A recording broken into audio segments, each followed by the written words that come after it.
Assalamu alaikum. Welcome to my YouTube channel Knowledge for Students. Students, today we are going to take the start of class number 12. तो आज हम आगाज़ करने जा रहे हैं क्लास नंबर 12 का। आज की क्लास में हम लोग डिस्कस करेंगे शुड हैव मॉडल वर्ब को। लेकिन क्लास शुरू करने से पहले अगर अभी तक आप लोगों ने मेरे चैनल को सब्सक्राइब नहीं किया तो प्लीज़ सब्सक्राइब के बटन पर क्लिक कर दें।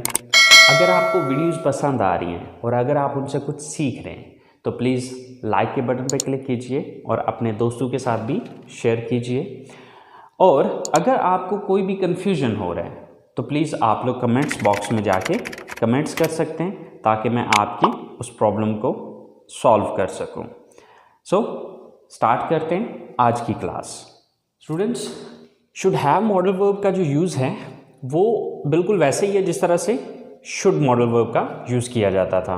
फ़र्क सिर्फ इतना आएगा कि should have modal verb should का पास्ट है, यानी कि उसी मकसद के लिए ये भी यूज़ हो रहा है जिस मकसद के लिए शुड यूज़ हो रहा था। लेकिन फ़र्क सिर्फ इतना आ जाएगा कि शुड मॉडल वर्ब को हम प्रेजेंट में यूज़ कर रहे थे और शुड हैव मॉडल वर्ब को हम पास्ट में यूज़ करेंगे। तो अब अगर हम इसकी डेफिनेशन को देखते हैं तो क्या है कि should have modal verb is used to express advisability and suggestion in the past. अब अगर हम प्रेजेंट की शुड की डेफिनेशन को देखें तो वहाँ पे ये था to express advisability and suggestion in the present. सिर्फ फ़र्क आ रहा है प्रेजेंट और पास्ट का, बाकी सेम एज इट इज़ जो ये डेफिनेशन है वही शुड की डेफिनेशन थी। तो मतलब कहने का ये है कि अगर हम गुजरे हुए वक्त में किसी को नसीहत करना चाहते हैं या फिर मशवरा देना चाहते हैं तो उस मकसद के लिए हम शुड हैव मॉडल वर्ब का इस्तेमाल करेंगे। अब शुड मॉडल वर्ब में उर्दू जुमलों के आखिर में ना चाहिए, नी चाहिए, ने चाहिए वगैरह आता था, लेकिन अब शुड हैव मॉडल वर्ब में उर्दू जुमलों के आखिर में ना चाहिए था, नी चाहिए थी, ने चाहिए थे वगैरह आएगा, क्योंकि ये पास्ट की एडवाइजेबिलिटी या सजेशन है। ठीक है। अच्छा, अब अगर हम इसकी स्ट्रक्चर को देखें तो इसकी स्ट्रक्चर के अंदर एक छोटा सा चेंज आ रहा है। वो चेंज क्या आ रहा है कि शुड के अंदर हम यूज़ करते थे subject plus should plus first form of the verb plus object, लेकिन शुड हैव मॉडल वर्ब में subject plus should have plus third form. यहाँ पर वर्ब की फर्स्ट फॉर्म नहीं आएगी बल्कि वर्ब की थर्ड फॉर्म आएगी। जो यहाँ पर चेंज आ रहा है वो मेन चेंज ये आ रहा है। ठीक है। और शुड की जगह शुड हैव आ रहा है। ओके, तो चले आए हम इन सेंटेंसेस को बना के ज़रा देख लेते हैं। अब जैसे कि पहले हम कहते थे कि उसे मेहनत करनी चाहिए, तो अब जब हम इसको पास्ट में लेके जाएंगे तो वो हो जाएगा उसे मेहनत करनी चाहिए थी। तो अब जब मेहनत करनी चाहिए थी आएगा तो अब ये पास्ट की एडवाइजेबिलिटी है या सजेशन है। ठीक है। तो अब उसके लिए हम इस स्ट्रक्चर को फॉलो करते हैं। सबसे पहले सब्जेक्ट उसे मेहनत करनी चाहिए थी। अब चाहे वो लड़का है चाहे वो लड़की है, तो फर्ज करें वो लड़की है, वो एक लड़की की इंग्लिश क्या होती है? She. Then should have, she should have, then third form of the verb. अब यहां पर वर्ब कौन सा है? मेहनत करना। तो मेहनत करना की इंग्लिश होती है वर्क हार्ड। अब वर्क हार्ड तो चूंकि फर्स्ट फॉर्म है तो अब यहां पर मैं फर्स्ट फॉर्म तो नहीं यूज करूंगा, तो इसके लिए मुझे वर्क की थर्ड फॉर्म यूज करनी पड़ेगी और वर्क की थर्ड फॉर्म होती है worked. She should have worked hard. She should have worked hard. उसे मेहनत करनी चाहिए थी। इसी तरह से उन्हें वक्त पर वहां पहुंचना चाहिए था। उन्हें यानी कि सब्जेक्ट कौन है? उन्हें, वो ज्यादा है। They. Then should have, then verb. Verb क्या है यहां पे? पहुंचना। पहुंचना की इंग्लिश होती है रीच या अराइव। ओके। अब रीच की जो थर्ड फॉर्म है वो है reached. they should have reached। अब कहां पहुंचने की बात हो रही है? वहां, there। they should have reached there। उन्हें वहां पहुंचना चाहिए था वक्त पर, on time। they should have reached there on time। उन्हें वक्त पर वहां पहुंचना चाहिए था। इसी तरह से उसे अपने मुस्तकबिल के बारे में सोचना चाहिए था। अब किसको सोचना चाहिए था? उसे, यानी कि वो एक लड़का भी हो सकता है, वो एक लड़की भी हो सकती है। ओके, सो फर्ज करें वो एक लड़का है, सो उसे अपने मुस्तकबिल के बारे में सोचना चाहिए था। तो वो एक लड़का है, तो वो एक लड़का की इंग्लिश होगी he. Then should have,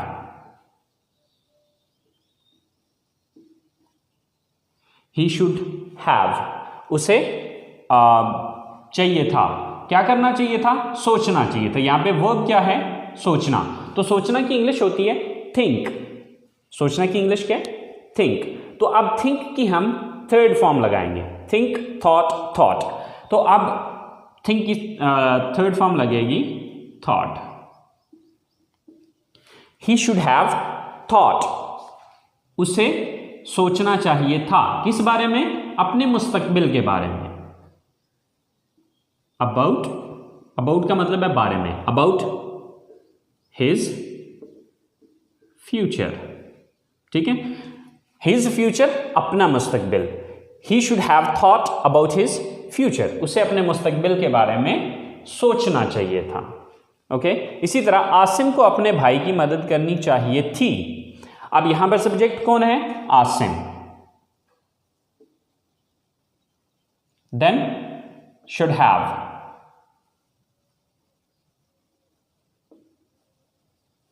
Asim should have. Verb क्या है यहां पे?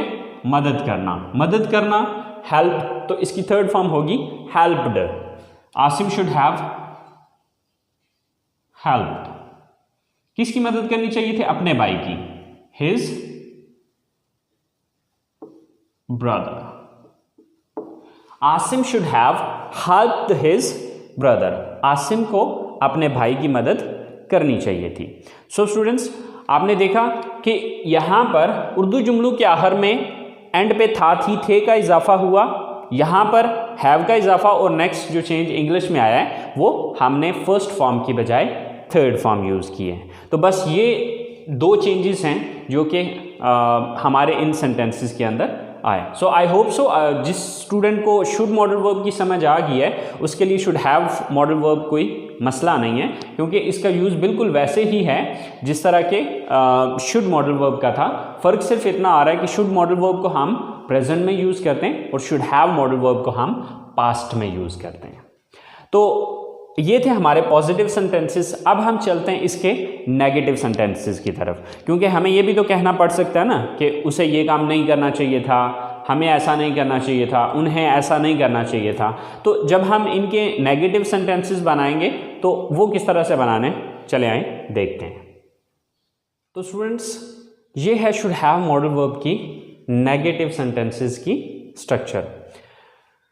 स्टूडेंट्स, यहाँ पर बस एक पॉइंट आपको बताना चाहूँगा, बस आपने वो पॉइंट अपने जहन में रखना है। आप उस पॉइंट को जहन में रखते हुए आप किसी भी पॉजिटिव सेंटेंस का नेगेटिव आसानी से बना सकते हैं। आपने ये चीज़ याद रखनी है कि आपके पास जो हेल्पिंग वर्ब मौजूद है, अगर किसी जुमले के अंदर आपके पास हेल्पिंग वर्ब मौजूद है, तो जब आपने उसका नेगेटिव बनाना है तो आपने करना यह है कि जो अभी अपना पहला हेल्पिंग वर्ब आ रहा है उसके बाद नॉट लगाना है। अब देखिए यहाँ पर दो हेल्पिंग वर्ब आ रहे हैं, शुड हैव। अब ये दो हेल्पिंग वर्ब्स हैं, तो अब हम शुड हैव के बाद नॉट नहीं लगाएंगे, बल्कि हम देखेंगे ये कि फर्स्ट वाला हमारा हेल्पिंग वर्ब कौन सा है। तो हमारा फर्स्ट हेल्पिंग वर्ब है शुड। तो हम क्या करेंगे, जब इसका नेगेटिव बनाना होगा तो हम फर्स्ट हेल्पिंग वर्ब के बाद नॉट लगाएंगे, यानी कि शुड के बाद नॉट लगाएंगे। तो इसी तरह से अगर आपको किसी जुमले के अंदर दो या दो से ज़्यादा हेल्पिंग वर्ब नज़र आते हैं, तो जब आप उसका नेगेटिव बनाना चाहते हैं तो उसका नेगेटिव बनाने का सिंपल तरीकाकार ये है कि आपने फर्स्ट हेल्पिंग वर्ब के बाद नॉट लगा देना है। अगले एक या दो जो भी आगे वो आपके पास हेल्पिंग वर्ब बच रहे हैं उनको आपने छोड़ देना है। ठीक है, तो यहाँ पर इसकी स्ट्रक्चर अब नेगेटिव सेंटेंसेस की क्या है कि सबसे पहले हम सब्जेक्ट लगाएंगे, देन शुड नॉट हैव। इसको शॉर्टकट में जब बोलने में यूज़ करें तो आप शुडंट हैव भी यूज़ कर सकते हैं। Then third form of the verb and then object.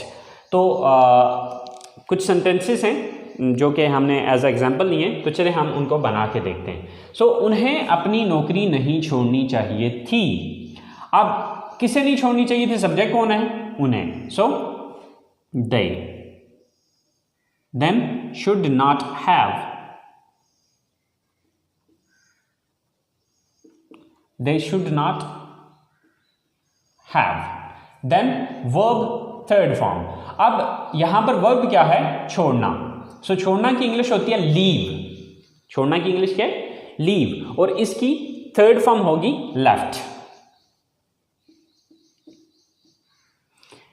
They should not have left, क्या नहीं छोड़ना चाहिए था? अपनी नौकरी, their job. They should not have left their job, उन्हें अपनी जॉब या अपनी नौकरी नहीं छोड़नी चाहिए थी। इसी तरह से साजिद को अपना पैसा जाया नहीं करना चाहिए था। सो सब्जेक्ट कौन है यहां पर? Sajid. Then should not have,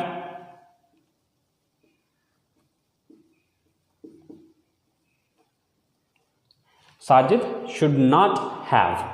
verb क्या है यहां पर? जाया करना। सो वेस्ट, तो वेस्ट की थर्ड फॉर्म होती है wasted. Sajid should not have wasted, क्या नहीं जाया करना चाहिए था? अपना पैसा, his money. Sajid should not have wasted his money, Sajid को अपना पैसा जाया नहीं करना चाहिए था। इसी तरह से आपको इस हादसे के बारे में अपने घर वालों को नहीं बताना चाहिए था। सो सब्जेक्ट कौन है यहां पे? आप, you. Then should not have,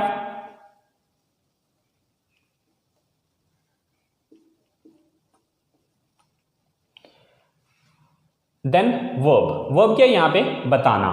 tell, बताना की इंग्लिश होती है टेल, लेकिन इसकी थर्ड फॉर्म होगी told. You should not have told, किसको नहीं बताना चाहिए था? यानी कि किसको नहीं बताना चाहिए था? अपने घर वालों को, अपने घर वालों को यानी कि योर फैमिली। किस बारे में? इस हादसे के बारे में। अबाउट, अबाउट का मतलब है बारे में। अबाउट दिस इंसिडेंट कह लें या एक्सीडेंट कह लें, दोनों सूरतों में सही है।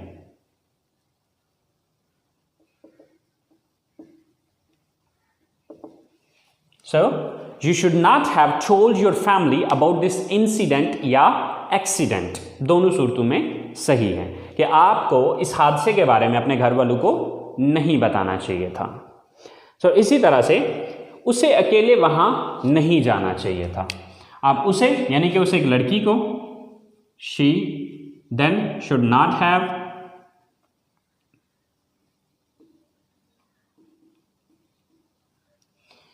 वर्ब की थर्ड फॉर्म जाना, तो जाना की इंग्लिश होती है गो, तो इसकी थर्ड फॉर्म होती है gone.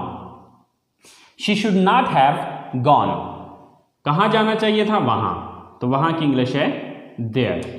She should not have gone there, अकेले अलोन।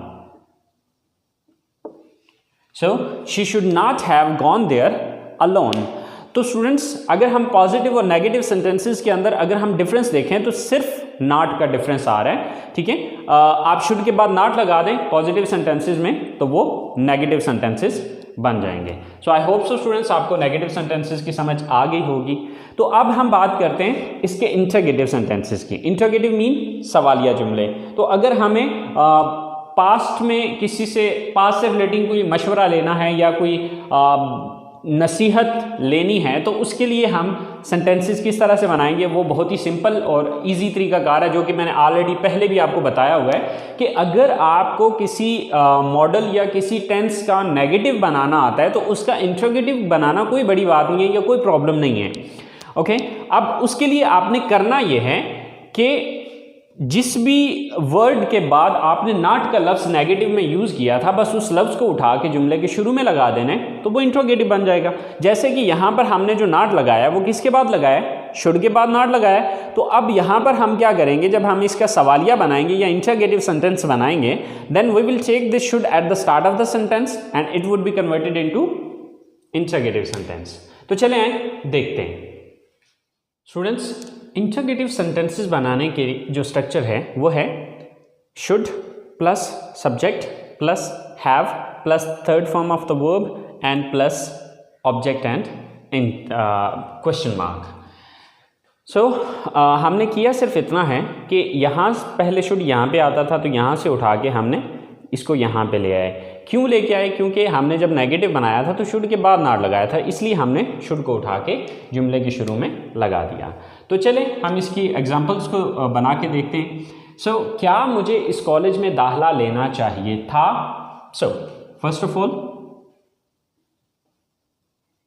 शुड, देन सब्जेक्ट कौन है? मुझे, यानी कि मुझे दाखिला लेना चाहिए था, तो सब्जेक्ट कौन हुआ? मैं। तो मैं की इंग्लिश क्या है? आई। शुड आई, क्या मुझे, should I have.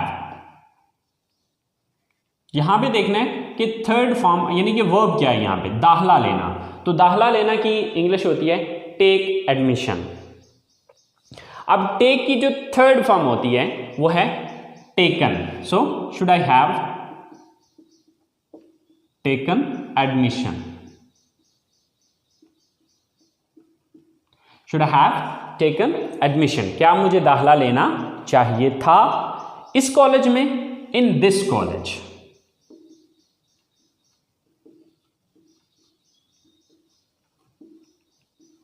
So should I have taken admission in this college, क्या मुझे इस कॉलेज में दाखिला लेना चाहिए था। इसी तरह से क्या हमें उसे इस बारे में बताना चाहिए था? So first of all should, then subject कौन है? हमें, यानी कि हम सब्जेक्ट हैं। Should we, then have, should we have, third form of the verb. अब यहां पर काम कौन सा है? बताना। वर्ब क्या है? बताना। तो बताना की इंग्लिश होती है टेल और इसकी थर्ड फॉर्म है told. Should we have told, किसे बताना है? उसे, यानी कि वो लड़का भी हो सकता है, वो लड़की भी हो सकती है। अगर वो लड़का है तो हिम, अगर वो लड़की है तो her. Should we have told her या हिम। अब अगर लड़की है तो हर, अगर लड़का है तो him. So should we have told him, इस बारे में, अबाउट दिस।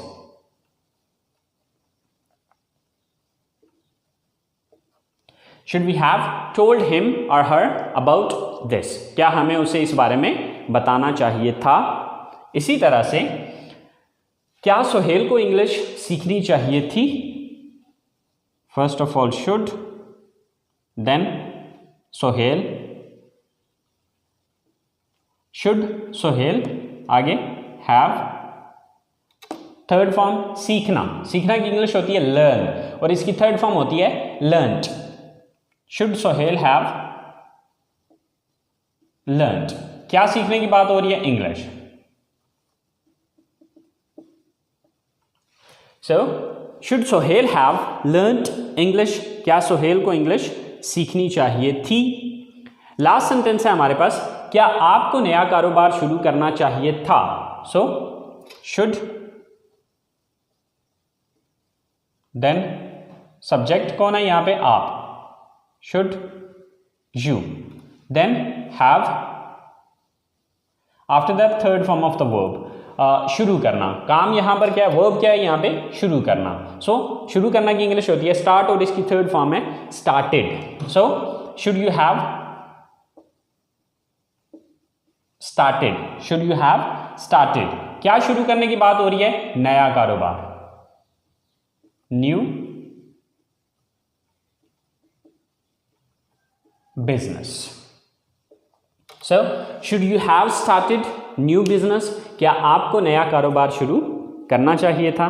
सो स्टूडेंट्स, ये सिंपल सा तरीकाकार है इसके पॉजिटिव, नेगेटिव और इंट्रोगेटिव सेंटेंसेस बनाने का। सो आई होप सो आपको पॉजिटिव, नेगेटिव और इंट्रोगेटिव तीनों टाइप के सेंटेंसेस की समझ आ गई होगी। अब हम ज़रा तीनों सेंटेंसेस को इकट्ठे लिख के देखते हैं कि आया कि तीनों में डिफरेंस क्या आ रहे हैं। तो चले आए ज़रा पहले वो देख लेते हैं, उसके बाद नेक्स्ट बात करते हैं। स्टूडेंट्स, हमारा जो पहला सेंटेंस है वो है you should have gone there, आपको वहाँ जाना चाहिए था। राइट, ये हमारा पॉजिटिव सेंटेंस है। जब हम इसी को नेगेटिव में कन्वर्ट करेंगे तो वह हमारा ये सेंटेंस बनेगा, you should not have gone there. तो अब अगर आप इन दोनों सेंटेंसेस को देखें तो इसमें आपको सिर्फ नॉट का डिफरेंस नज़र आएगा, ठीक है। बाकी सेम एज इट इज़, जिस तरह की ऊपर की स्टेटमेंट है वही स्टेटमेंट नीचे भी है, फ़र्क सिर्फ इतना आया कि शुड और हैव के दरमियान में नॉट आ गया है।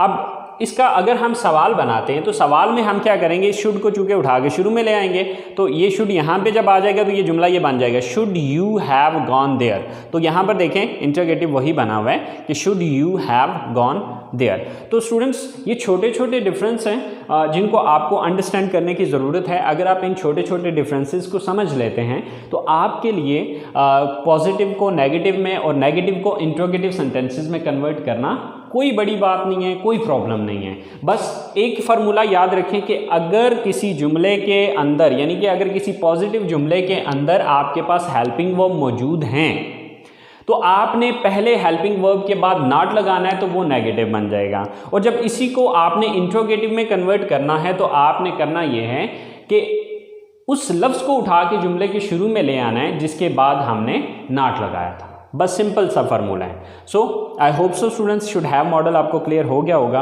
तो अपनी बात को यहीं पे आज ख़त्म करते हैं, आज की क्लास को फिनिश करते हैं। इंशाल्लाह ज़िंदगी रही तो नेक्स्ट अगली क्लास के साथ हाज़िर होंगे। लेकिन अब नेक्स्ट अगली क्लास में हम कुछ और इंट्रोगेटिव टाइप सेंटेंसेस की, यानी कि इसमें हम WH इंट्रोगेटिव सेंटेंसेस जो होते हैं उनके बारे में बात करेंगे। बहरहाल तब तक के लिए अपना ख्याल रखिएगा। इंशाल्लाह ज़िंदगी रही तो आप लोगों के साथ अगली क्लास में मुलाकात होगी। अल्लाह निगहबान।